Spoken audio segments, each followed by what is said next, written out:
Hi everyone, Iron here. Today we're diving deep into the Cold War era.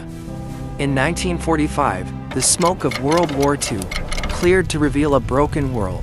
Old empires like Britain and France watched their global influence evaporate. From the ashes, two titans emerged, the United States and the Soviet Union. They weren't just rivals for power, they were champions of irreconcilable worldviews.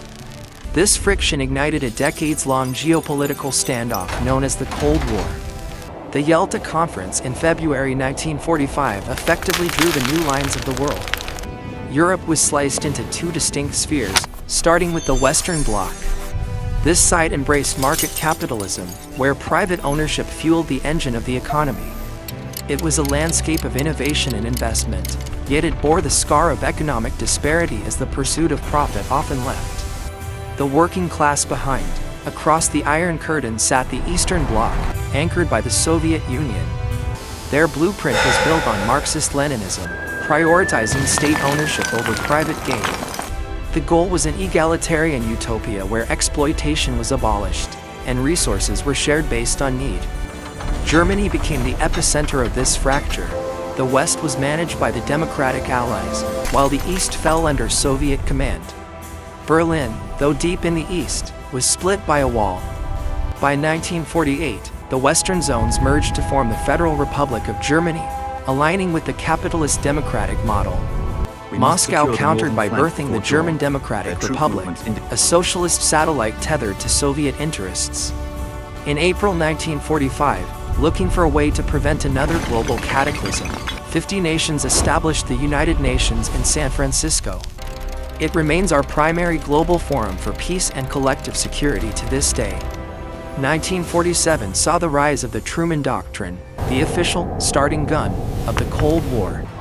The U.S. pledged to contain communism wherever it threatened to spill over.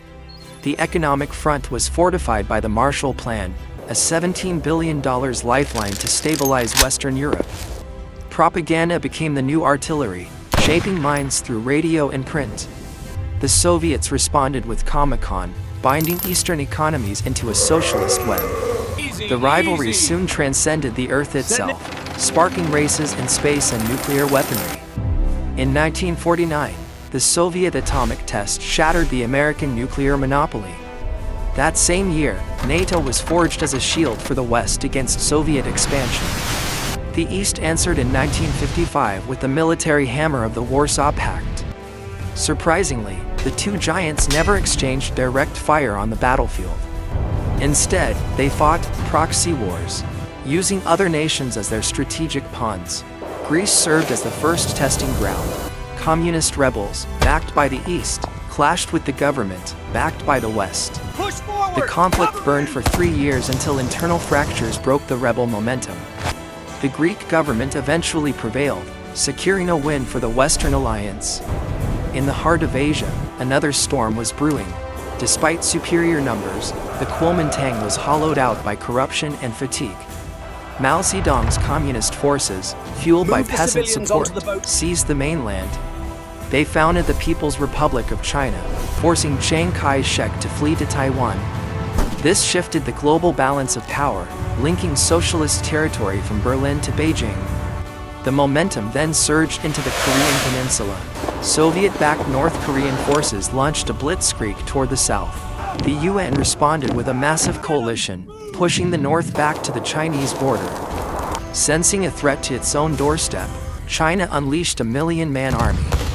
The war turned into a brutal tug-of-war, ending in a bitter stalemate at the 38th parallel. The focus then shifted to the jungles of Indochina, after the French were crushed at Dien Bien Phu by the resilient forces of North Vietnam. The Geneva Accords split the country in two. Fearful of a domino effect, the U.S. propped up a regime in South Vietnam. In 1956, the Suez Canal crisis nearly brought the world to the brink. Britain and France tried to reclaim the canal, but Soviet threats and U.S. pressure forced an embarrassing retreat for the old powers. The technological gap narrowed in 1957 when Sputnik beeped from Earth's orbit. This Soviet victory forced a U.S. pivot, leading to the birth of NASA and the eventual triumph of the moon landing. In Latin America, the US fought to keep its backyard free from Soviet influence. But in 1959, Castro's revolution turned Cuba into a communist outpost. The CIA's Bay of Pigs invasion ended in a humiliating disaster for the US. The tension peaked during the missile crisis, the closest humanity has ever come to nuclear war. The standoff ended in a quiet trade. Soviets took their missiles out of Cuba, and the US pulled theirs from Turkey. Back in the jungles, the Vietnam War became a bleeding wound for America. Despite overwhelming firepower, the US could not defeat the guerrilla tactics of the North. Domestic protests and economic strain finally forced a US withdrawal in 1973.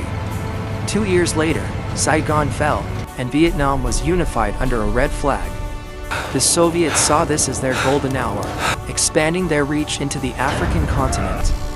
But then came their own, Vietnam in Afghanistan. What was meant to be a quick intervention turned into a decade-long quagmire. The US and China teamed up to fund the Afghan resistance against Moscow. By the 1980s, the Soviet machine was stalling. The economy was suffocating under military costs. Reforms intended to save the system only accelerated its disintegration. The Berlin Wall crumbled in 1989, and Germany became one nation again. By 1991, the Soviet Union vanished, splintering into 15 independent nations. The bipolar world was officially over, leaving the US as the lone superpower. But the world didn't stop turning. National liberation movements flourished, and new centers of power began to rise. China, Japan, and a unified Europe reshaped the global economic landscape. As we moved into the 21st century, globalization and tech became the new frontiers. Cooperation and peace are the new goals, even as old rivalries linger in the shadows. That's the story of the Cold War. I'd love to hear your take on this era. Drop a comment below and join the discussion. If you enjoyed this breakdown, give it a like. Subscribe and hit that notification bell for more deep dives into history.